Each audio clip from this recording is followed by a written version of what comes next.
You are listening to a show on the Radio Nostalgia Network, which is also a member of the new Blueberry Network at blueberry.com. That is BLUBRRY.com.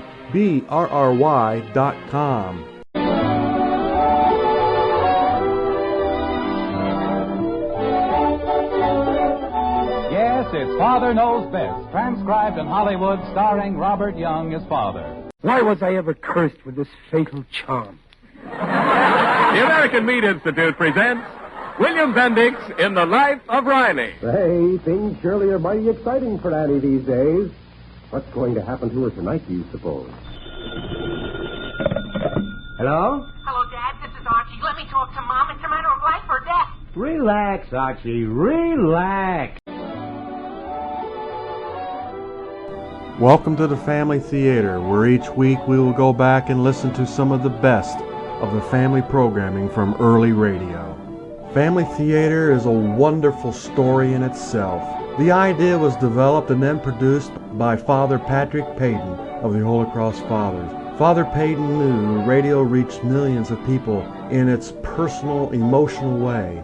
Why shouldn't someone create a special show that the entire family could enjoy together, with well-known actors telling the solid stories with meaningful stories? Well, it became a reality. Good, quality, inspiring entertainment that was developed from the bottom line of delivering goodness and just not money. Mutual Radio Network was interested, and Father Peyton rallied support of many Hollywood stars to be on the show. It is with great pleasure that we begin our Family Theater with the original Family Theater programs. Our program tonight is Flight from Home, from February the 13th, 1947. Mutual Broadcasting System presents The Family Theater, starring Loretta Young and Don Amici, with Jimmy Stewart as your host.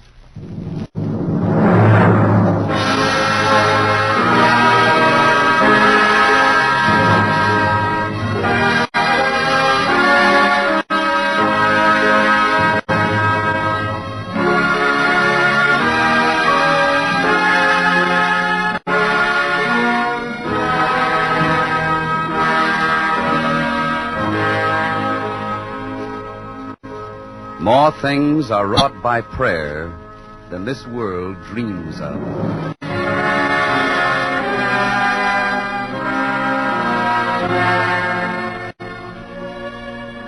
Good evening. This is Jimmy Stewart. Tonight, the Family Theater stars Loretta Young and Don Amici. You know, since this is our first program, maybe we ought to have a dedication. So right now, let's dedicate the Family Theater to your family, with the hope that families everywhere will always be together, and that your home will be a happy one, with the conviction that prayer, simple prayer, will help to keep it that way. Now, maybe you're thinking this is sort of an odd way to start a series of radio programs from Hollywood with movie stars, actors, and musicians, and maybe you're wondering what it's all about. Well, why don't you just sit back and listen? Listen to the music of Meredith Willson's orchestra and listen to our story. It's called Flight from Home, a story written by True Boardman and starring Don Amici and Loretta Young.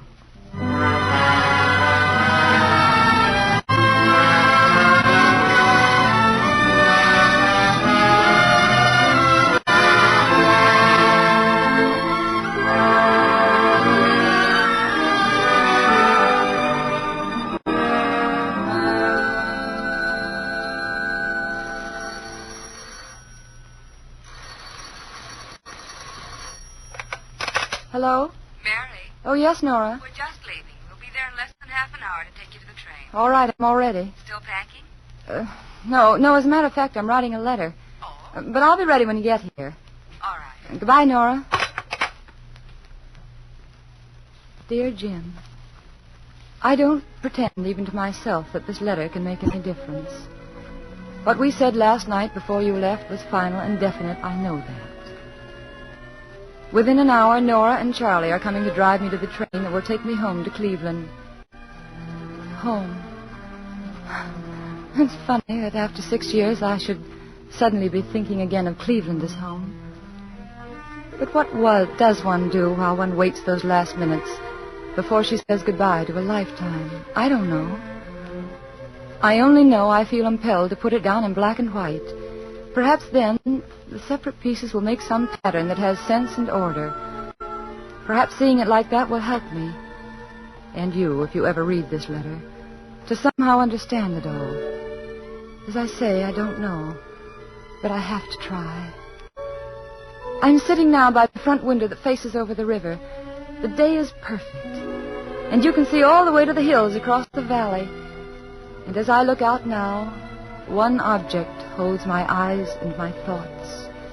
It's something you built for me, Jim, with your own hands, and showed me so proudly the day we arrived here from our honeymoon. The day that was really the beginning. Okay, Mrs. Matthews, your mansion awaits. All out?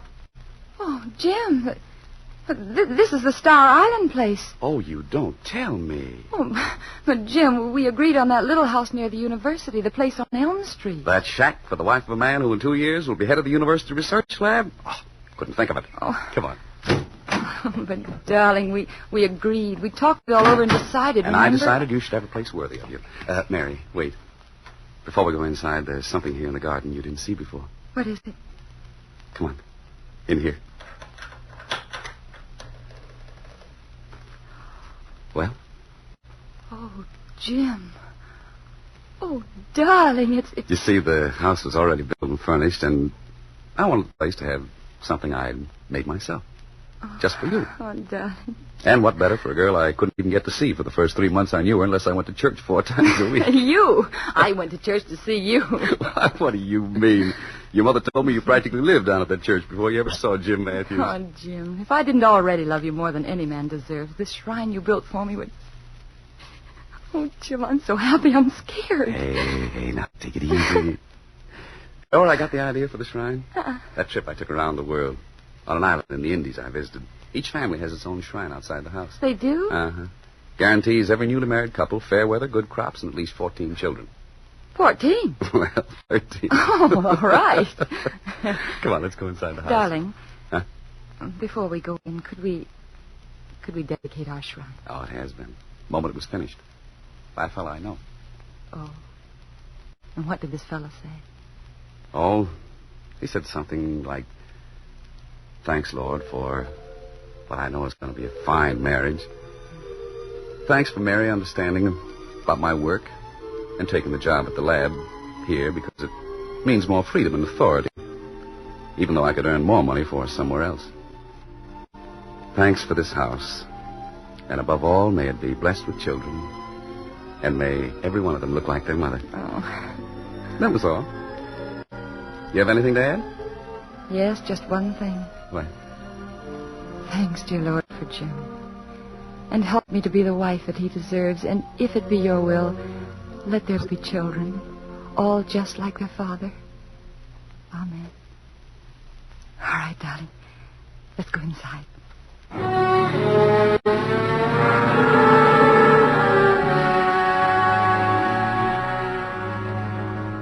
That was the beginning, Jim. Such a rich and warm and happiness-filled beginning that I forgot all about your overruling our agreement as to the house we'd buy. There was fun for us in those first months that so quickly became years. Such fun that, well, I wonder now how and when we first began to lose it. I only know that suddenly we were aware that there were 2 shadows across our life together. We had no child, and it began to seem we weren't ever going to have one. That was one shadow. And the other, well, you felt you'd received no recognition at the lab for all the work that you'd done. And then, just before our 4th anniversary, there was a night when it all seemed perfect again. We were alone, and you were helping me in the kitchen. Gosh, 2 people can dirty an awful lot of dishes. You don't have to help me with them, Jim. You're tired. Who's tired? I only played 7 sets. Oh, excuse me. I forgot I was married to the original Iron Man. What do you think of the new man? Well, I played singles with. Oh, Mr. Michaels? Why, he's all right. Oh. He's the old man's new pet. Former student of his. So? So some people think the old man might decide to make him director of the research lab when Professor Kenny retires this fall. Oh, Jim, he couldn't. You've worked hard for that directorship. You deserve it. Don't worry, the old man knows that. In fact, he said something about it this afternoon. Oh. Looks good. Jim? Hmm? Jim, what would you do if Michaels did get that appointment over your head? Nothing. Just blow the roof off the lab and the old man, that's all. Yeah, and I'd help you. Jim, by the way, I went to see Dr. Peters this morning. Why? Oh, nothing important. Just to make sure whether or not we were going to have a baby. We are. Hand me the platter there. Here. Where's this young Michaels from, Jim? Pittsburgh. How soon? December, maybe January. You know, he's quite handsome. Yeah. Mm-hmm. Doc say you're all right? Perfect. Swell. You know, it's funny. People make such a to-do over this baby business. In the movies, the girl always has moonlight, soft music when she tells her husband he's supposed to faint or something. No, that's when it's born. Here's the platter, and be careful. But take us. We're washing dishes. As a matter of fact, just conversation. Nobody excited, nobody nervous, nobody... Look out! Oh, Mary. Mary, darling. Jim, I'm so happy. Jim, this time it's really true. Oh, thank heaven, it's really true.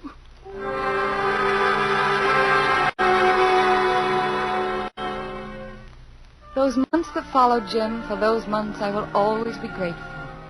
Our life had purpose again, and it was beautiful and complete.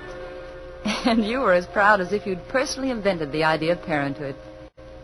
And then that night, that one horrible, unforgettable night.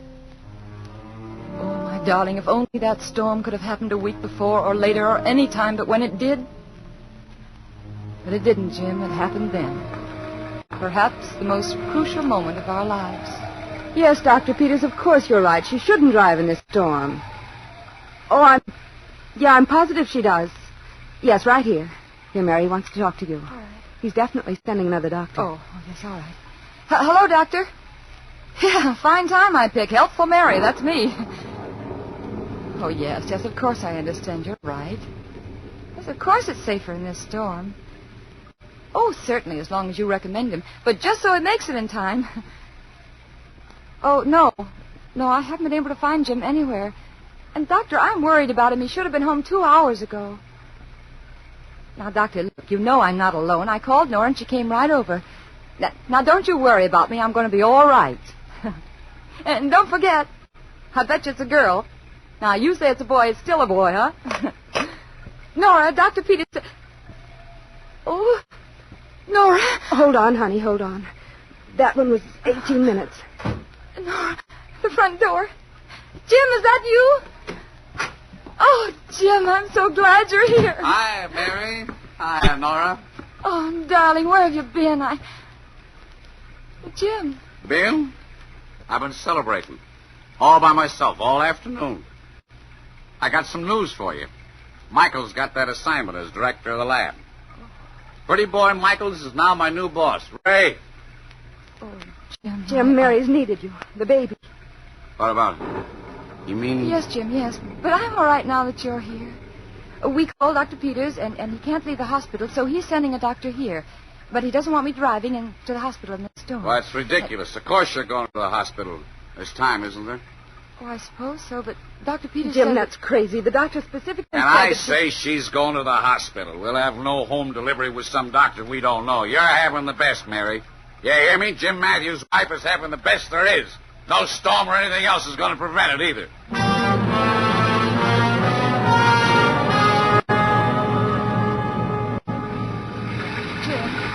Jim, please slow down. I'm sure we'll get there in time. And I'm all right, dear. But please, take it easy. I know what I'm doing. Jim, are you sure I shouldn't drive? I can, you know. Don't be ridiculous. I'm terribly sorry about the appointment, dear. You should have had it. Jim, please slow down. Oh, be quiet, Mary. I had a few drinks, sure. What of it? Stop sounding as though I'm... Jim, look out! Jim!